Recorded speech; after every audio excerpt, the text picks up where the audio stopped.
Riley Leonard made the point that the last two teams standing are also the two teams that have been the most outspoken in their faith this season, and I just wonder if each of you could offer some perspective on what you've seen from a cultural standpoint and how that's had an impact on both of your seasons. Start with you, Coach Freeman. Yeah, I think, when you're at Notre Dame,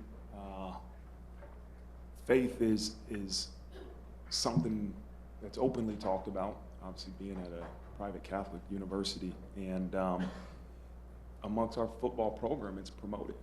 And I'm not saying you have to be Catholic. We're saying we want our young people to grow in their faith. And when you have a leader like Riley Leonard that is very outspoken about his faith and is very intentional about putting together Bible studies and helping his peers grow in their faith, I think it's big, it's huge. It promotes a culture where you're comfortable as an individual seeking out ways to grow in your faith. And so I'm a believer, and I have a strong faith, and that's my personal opinion and beliefs, but I think we have a team of leaders that do a really great job of promoting and helping young people grow in their faith. Coach Day.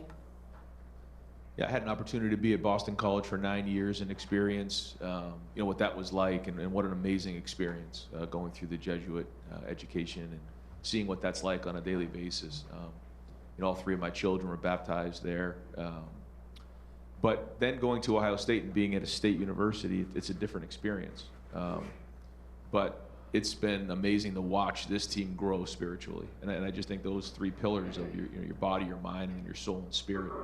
And we have Bible studies and reflections that we have that we'll have folks come in and speak at. And we have been for a long time. But then also seeing our players lead them in those moments. But then there's also times where I'll walk around the corner and I'll just see a bunch of guys in a room together that we didn't even know about, that they're having a Bible study talking. And the impact they've made on our community, I think even nationally, is significant here. And I'm proud of where those guys have gone in their journey. And I think it's, again, a great example for some of our young players.